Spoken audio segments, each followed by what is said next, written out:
إن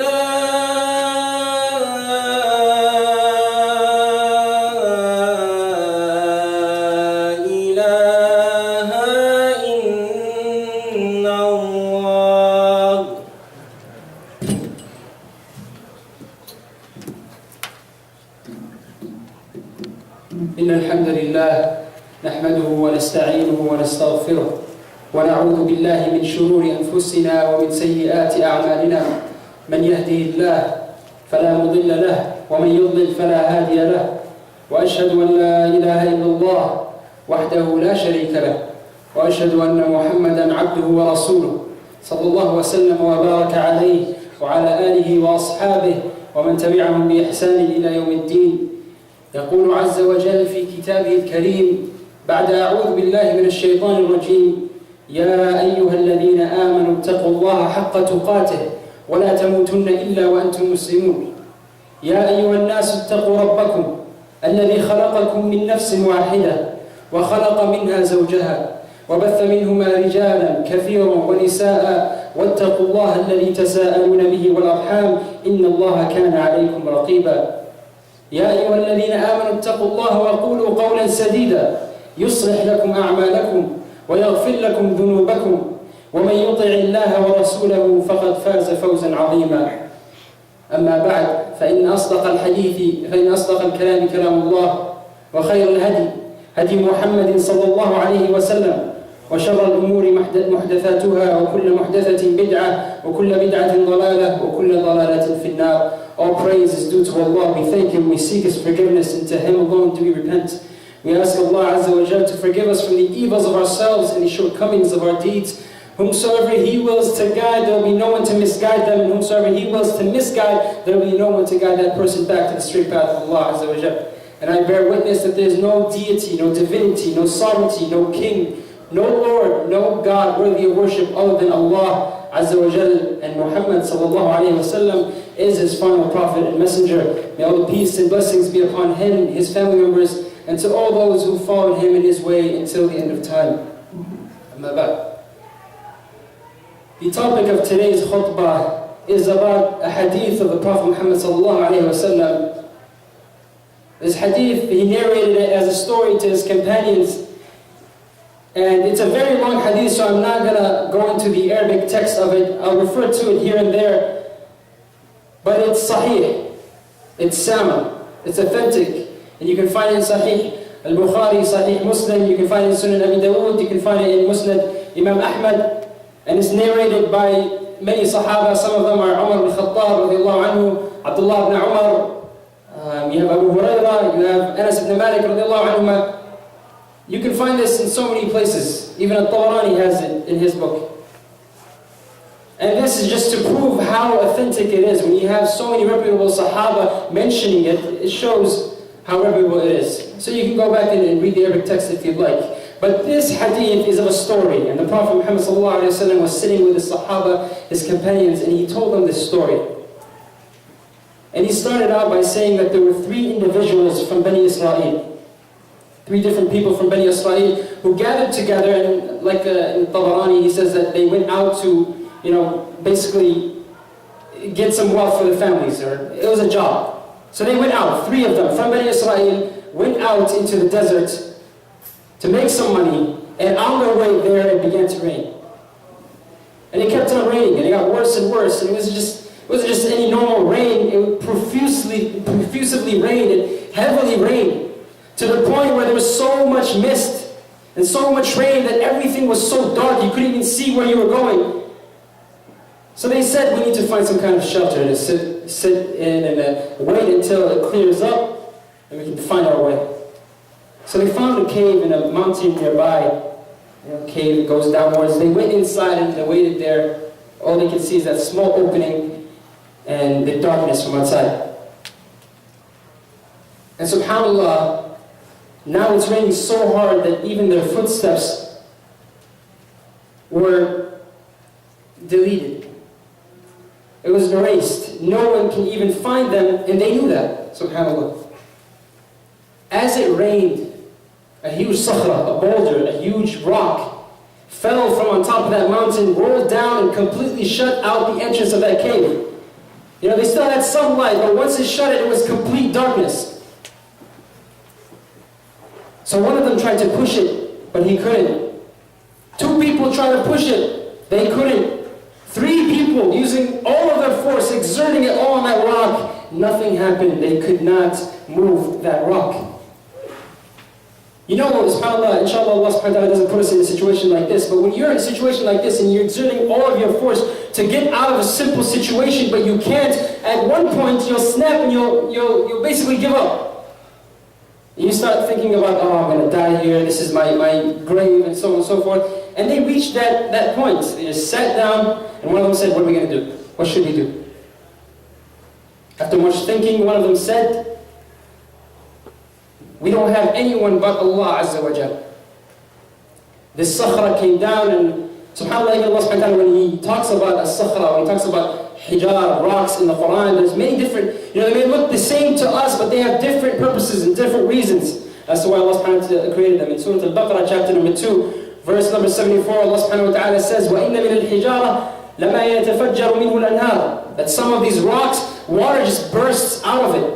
وَإِنَّ مِنْهَا لَمَا يَشَّقَّقُ فَيَخْرُجُ مِنْهُ الْمَاءِ. And some of them, they just split open and water comes out. وَإِنَّ مِنْهَا لَمَا يَهْبِطُ مِنْ خَشْيَةِ اللَّهِ. And some of them will fall down with all humbleness from the fear of Allah subhanahu wa ta'ala. And this rock, هَبَطَتْ مِنْ خَشْيَةِ اللَّهِ. This rock came down and covered that cave out of the fear of Allah Azza wa Jal.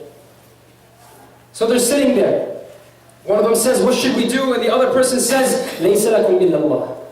You have no one to help you but Allah. No one.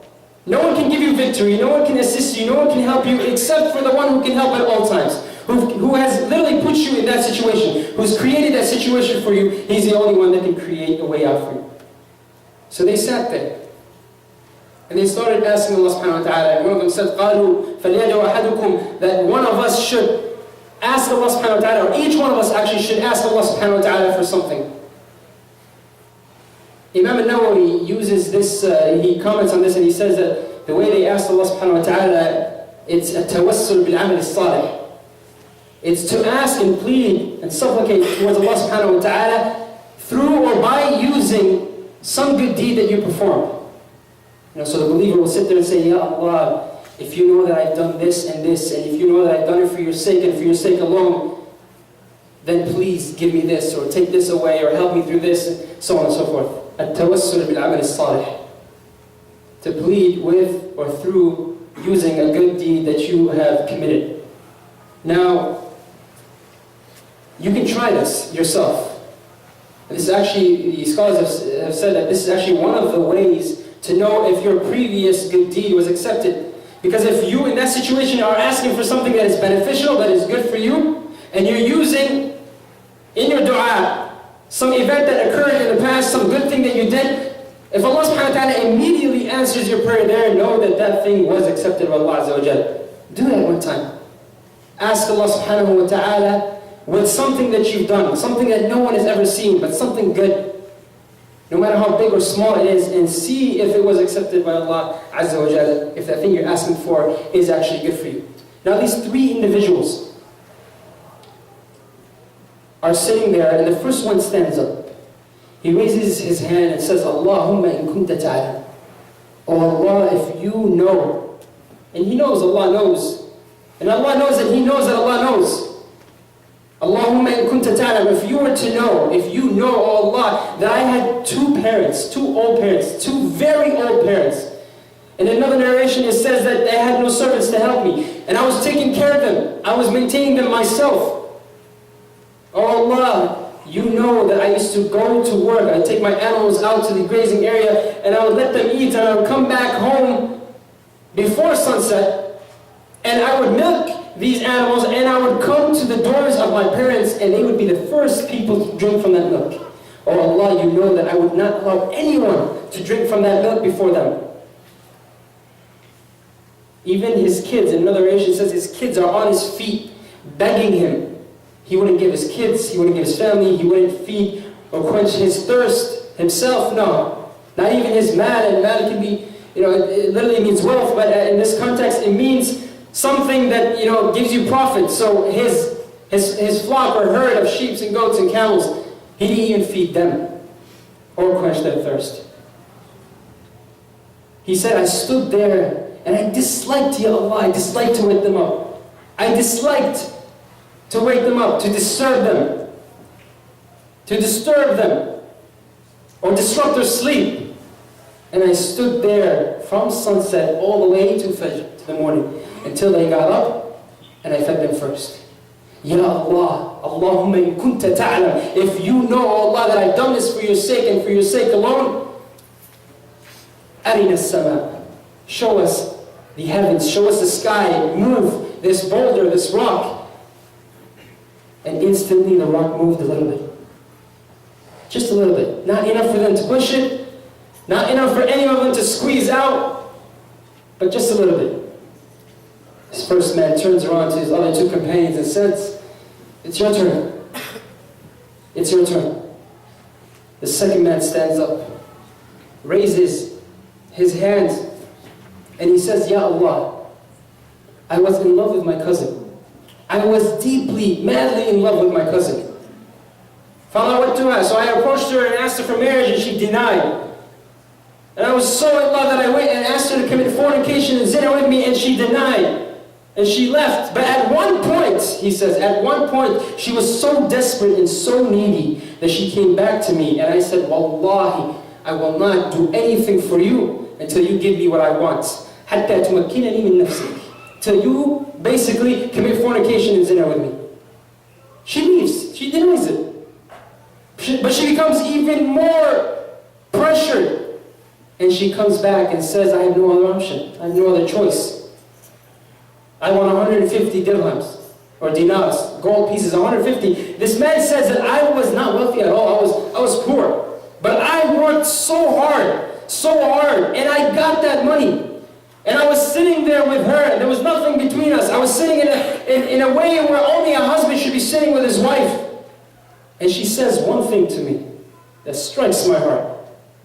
She said, Ittaqillah, fear Allah, and do not unseal this without the permission, without nikah, without marriage. Ittaqillah, fear your Lord. He says, Ya Allah, Allahumma in kunta ta'lam, that I left this spot for your sake. Even though I loved them more than anything else, I left it for your sake. If this was truly for you, O Allah, move this rock. And the rock moved a little bit. Still not enough for them to push it, or enough for any of them to sneak past it. He looks at the third man and says, it's your turn. Third man comes, raises his hands. Allahumma in kunta ta'lam. Allah, you know that I one time hired a group of people to do some kind of work in my property. And one narration says that I agreed with them to pay them half a dirham. Only half of a gold piece of a dirham. In another narration says a small portion of rice, but nonetheless, he agreed on a payment. They all worked, they came back, he paid each and every single one of them, and the last one says, I worked twice as hard as any one of these men here. I should be paid one full dirham. Don't give me that half, I want a full dirham. Pay me double. He says, no, we had an agreement. I never asked you to work 2 times as hard as these guys. I only give you a half a dirham. He says, I don't want your money. And he leaves.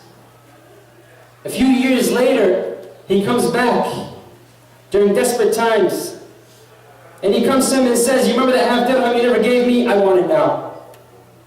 This man now is making dua and saying, oh Allah, I took that half dirham he did not take the first time, and I invested it.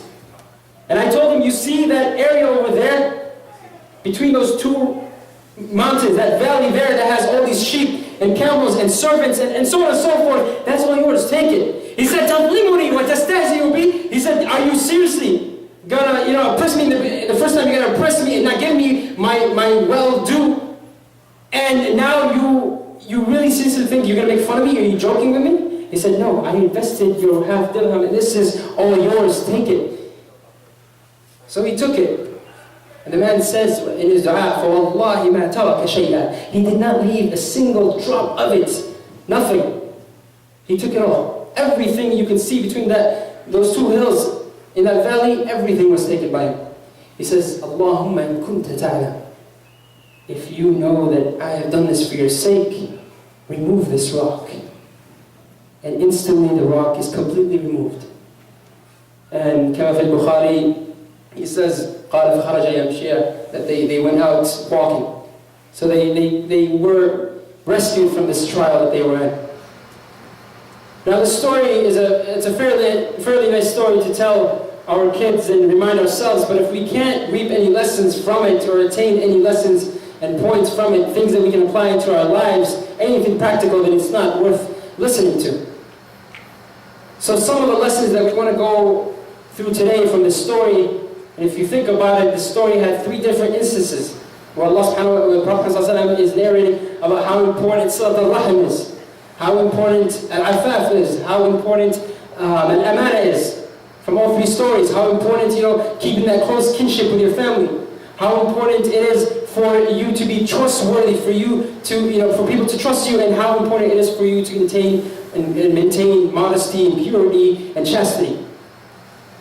But some of the lessons that we want to pull from this, number 1, is that your amal salih, your good deed that you do for yourself, if the people around you are all performing evil deeds as a community, then that community will never prosper and that community will never succeed. It will never succeed. When this first man asked Allah subhanahu wa ta'ala to remove the rock, Allah removed a small portion of it. That's it. He didn't remove the whole thing. Everyone had to participate, all 3 of them, for it to be removed. If you don't believe this, look at the seerah of the Prophet Muhammad. Look at the time of Ghazwat Uhud, the battle of Uhud, where the Prophet Muhammad is literally suffering in the middle of that war. He's battling with his Sahaba. He's injured. Hamza is dead. Mus'ab is dead. 70 Sahaba are dead. They've been literally defeated. Allah subhanahu wa ta'ala could have said, you're a righteous man, you're among them. You're a prophet, you're among them. You'll never lose. You'll always have victory, but no. Look at the importance of the community. Look at the importance Allah subhanahu wa ta'ala puts for the community. If one small group does something wrong, the whole community suffers. That small group that were on the hill that disobeyed the one amr, the one commandment, the one order of the Prophet Muhammad, they disobeyed it, what happened? Everyone had to suffer. That's a lesson in of itself. We have to realize that everything you do will affect me, everything I do will affect you, whether it's good or bad, good deed, bad deed. We all are one community, and we will never succeed or prosper if we do not have the same goals in mind and race towards them together. The second point I want to talk about is in the first story, the man who used to milk his animal and give it to his parents first. He never overstepped or skipped a sunnah that he established for himself. Never. Anything small you do for yourself, make sure it's continuous. Make sure you continue doing that small action, even if it's small. This man, like I said, even his kids were right next to him and they were begging him, but he stood until Fajr. He had enough. He could have said, half of this I'll give for my family, I'll store it, I'll keep it fresh, I'll keep it good for them, and I'll give it to them when they wake up in the morning. I can take a rest, I can sleep, I got work tomorrow. But no, he had a sunnah, he established it, and he maintained it. That is something beautiful. In Islam, Prophet Muhammad says, أحب الأعمال إلى الله عز وجل أدومها وإن قل أو كما قال صلى الله عليه وسلم قليل دائم خير من كبير أو كثير منقطع.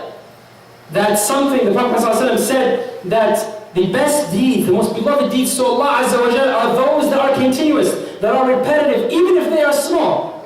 We might have a fundraiser here, someone will give $100,000 and everyone will be like, oh, that guy is better than that guy who gave only $10, $5. How do you know? He might be, but that's not necessarily the case. For those who only practice in Ramadan, and if they are devout in Ramadan, does that mean they are better than those who practice throughout the entire year, even if their practice is a little less? Because 11 out of 12 of the times you might even die outside Ramadan. But this man, who's always repeating these small good deeds throughout the entire year, is going to be loved by Allah subhanahu wa ta'ala. Every Monday, every Thursday, Allah subhanahu wa ta'ala gives the book of your good deeds. And He looks Fulan, Fulan, this person so and so. Oh, I saw him Monday, I saw him Thursday, I saw him the next Monday, I saw him next Thursday, doing the same small good thing, whether it's giving 50 cents or $1, leaving the masjid, or giving some, food for the poor, something small. Something you have established for yourself, keep it going, never give up, never let it go. Because Allah subhanahu wa ta'ala will see it, He'll remember you, He will constantly see it, and He will constantly accept it, and He will constantly love you. And He will love you more than the person who comes and only does one good big thing every now and then. That is a huge lesson for us in this story. Third lesson. The second person in the story, the one who almost fell in zina and fornication. This story shows us that and it tells us that the biggest social crime is poverty. Some of us might think that it's zina, but no, it's actually poverty. Because what forced that lady, that young woman, to fall into zina, or to actually accept it in the beginning? It's that need. She was poor. Poverty forced her to that. And this is one thing we should take from this. That every single poor person around the world, every single one of them, whenever they commit a crime or something haram, every single wealthy person in the world who withholds his zakah or sadaqah will share in that ma'asiyah, in that sin. If you withhold your sadaqah, something Allah subhanahu wa ta'ala has blessed you with, and you don't help your own community, you will share in that sin along with them. Allah subhanahu wa ta'ala has established this beautiful thing, zakah. Everyone gives 2.5% of their annual saved up income. And it's enough to alleviate everything, to clothe everyone, feed everyone, give shelter to everyone. Yet we're too greedy. Wallahi al-azim, every single Muslim child in Africa and Asia that converts to Christianity or Judaism or some other religion, because the followers of that religion are there day to day, providing them with food, wealth, money, everything. Living supplies. If we ourselves, shame on us, how do we have the audacity to say that these guys are lost, they've left this religion? What are we doing for them? I'm not talking about da'wah to non-Muslims, I'm talking about our Muslim brothers and sisters around the world. What are we doing for them? How come we as Muslims aren't there? How come, even if you can't give money, even if you can't, give some of your time, promote it, put it out there, shout it, give it, spread the word, put it on your status, Twitter, anything.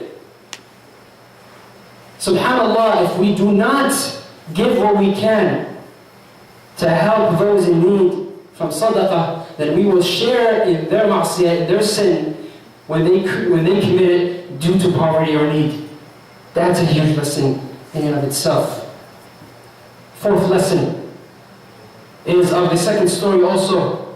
The man who committed, or was about to commit zina. What happened? If you remember in the story, he worked so hard. She asked for 150 dinar. He worked so hard. He said, I was so poor, but I worked and I worked and I worked and I got it. And I was there and I was sitting there and I was ready. But Allah subhanahu wa ta'ala allowed her to speak one phrase that changed my heart. This should tell us that no matter how much you've died in ma'siyah, in sin, no matter how much you've encompassed yourself around it and it has encompassed you, there is always hope. Allah subhanahu wa ta'ala says in chapter number 39, Surah Al-Zumar, verse number 52, أعوذ بالله من الشيطان الرجيم قل يا عبادي الذين أسرفوا على أنفسهم لا تقنطوا من رحمة الله لا تقنطوا من رحمة الله إن الله يغفر الذنوب جميعا إنه هو الغفور الرحيم. Tell those who have transgressed against me, against Allah subhanahu wa ta'ala, those who continuously sin, to never give up or despair from the hope of Allah, from the mercy of Allah subhanahu wa ta'ala. Don't give up hope from the mercy of Allah subhanahu wa ta'ala, for He forgives all sins. He is the all-forgiver and all-merciful. Another reminder from this story. أقول قولي هذا وأستغفر الله لكم فاستغفروه إنه سميع عليم.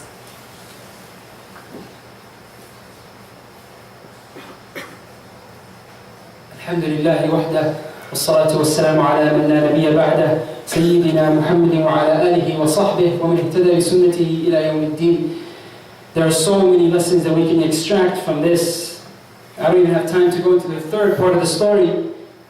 There's at least 14 other lessons we can extract. But let me tell you this.